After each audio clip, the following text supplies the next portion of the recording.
Good morning to everyone. Uh, nice day today here. We had storms over the weekend, and it's amazing the different things that have happened this year. You might notice there's no birds behind me on my wall, as people have mentioned in emails. Had a shower here this past weekend for Jessica's friends, and everybody got to use our house for half a day Saturday.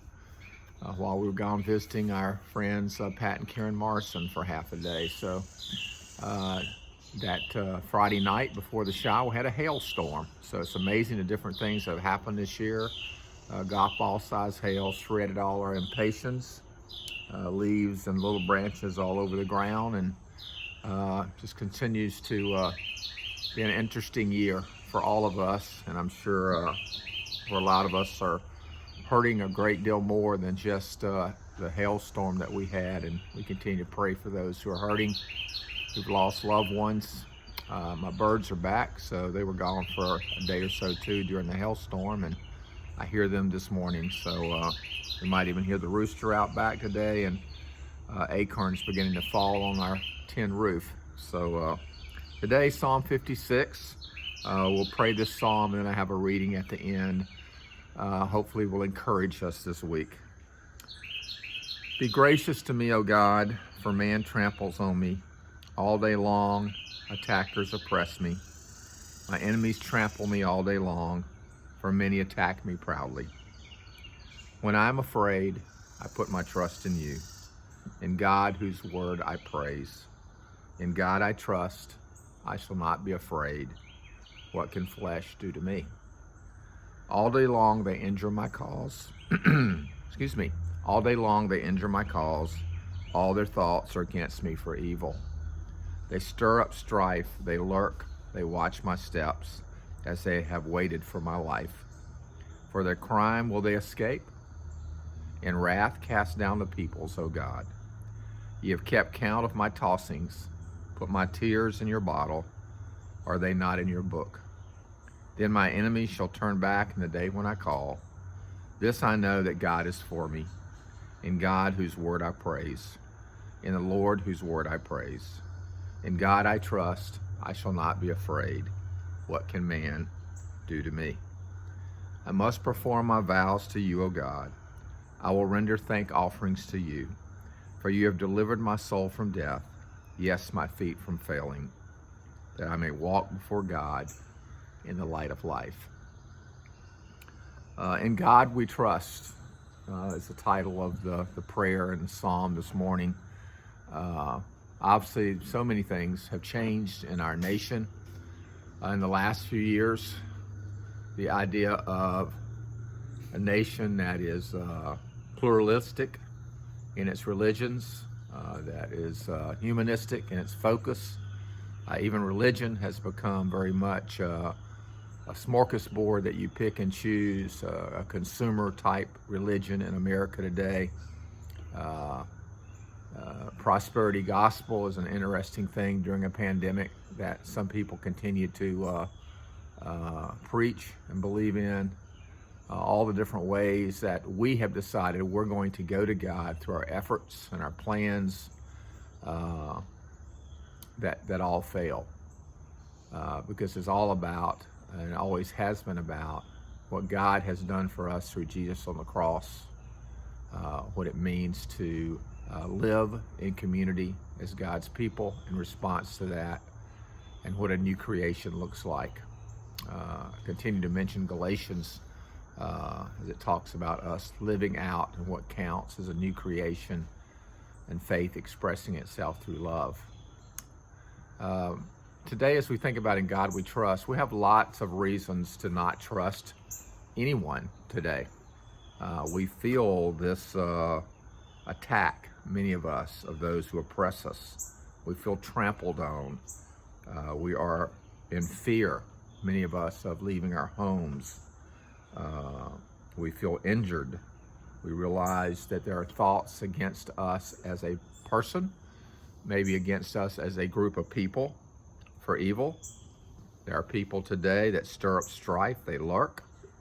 They watch our steps. They wait for our lives.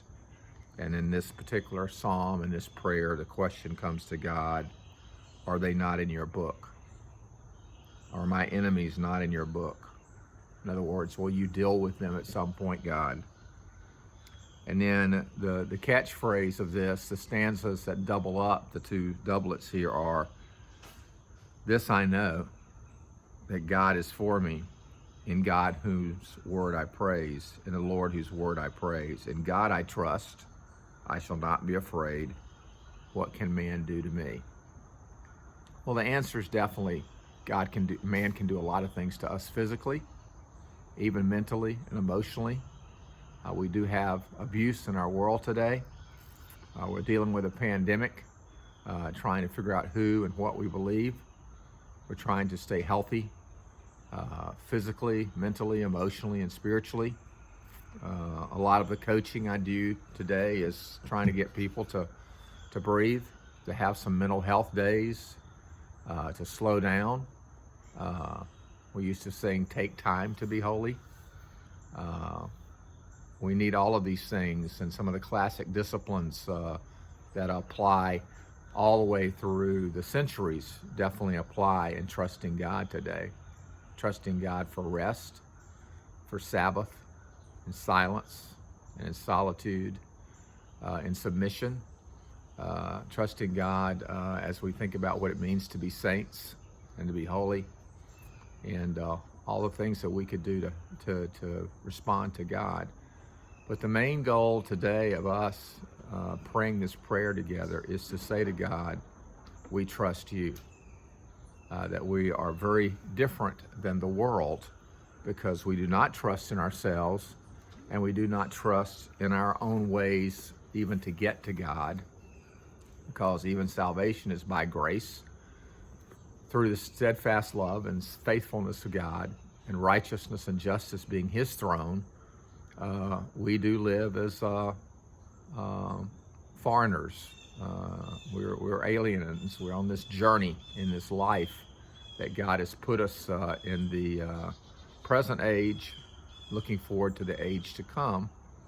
And that important theology is helpful for us to trust in God, that we're not there yet. That at times we are all immigrants in a sense of, as one writer has said, that we should have a refugee spirituality, that we need to realize we're living in the margins and we're living in between, but because of the cross and because of who our King is and what our politic is, we can trust in God. I want to read a little bit before we close out on why we can trust in God, because I believe we are looking for something, and maybe we're looking for ourselves in that something, in our true selves. And all had a little blip on the screen there, sorry about that. So we're talking about trusting God and why we need to trust God, looking for ourselves, but really looking for God. I want to close out reading this particular section here. God grieves that we've forgotten him. He weeps over our obsession with muchness and manyness. He longs for our presence. And he is inviting you and me to come home to where we belong, to come home to that for which we were created. His arms are stretched out wide to receive us. His heart is enlarged to take us. For too long we've been in a far country, a country of noise and hurry and crowds, a country of climb and push and shove, a country of frustration and fear and intimidation.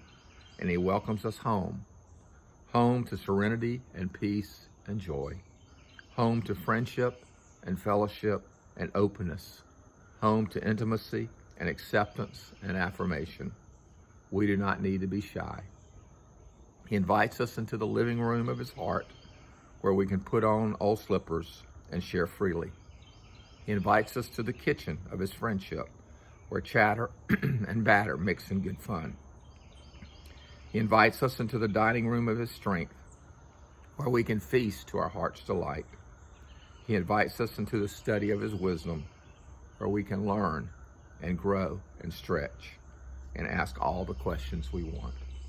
He invites us into the workshop of his creativity, where we can be co-laborers with him, working together to determine the outcome of events.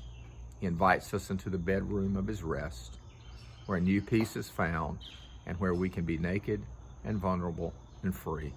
He also invites us to the place of deepest intimacy, where we are known and where we know him to the fullest. The key to this home is the heart of God. I pray this week that you will trust God. The little section I read from Richard J. Foster's book, I have several books by him. This one's on prayer. Really is something we should meditate on. That in all that's going on in our world today, I pray that we practice and pray through Psalm 56. God, I put my trust in you. In God, whose word I praise. In God I trust. I shall not be afraid. What can man do to me? May God bless you and keep you. May his countenance look down upon you and give you shalom, give you peace. May you trust in him this week. May the joy of his presence satisfy you, as I pray the joy of your presence satisfies our Lord. Have a great week. Thank you.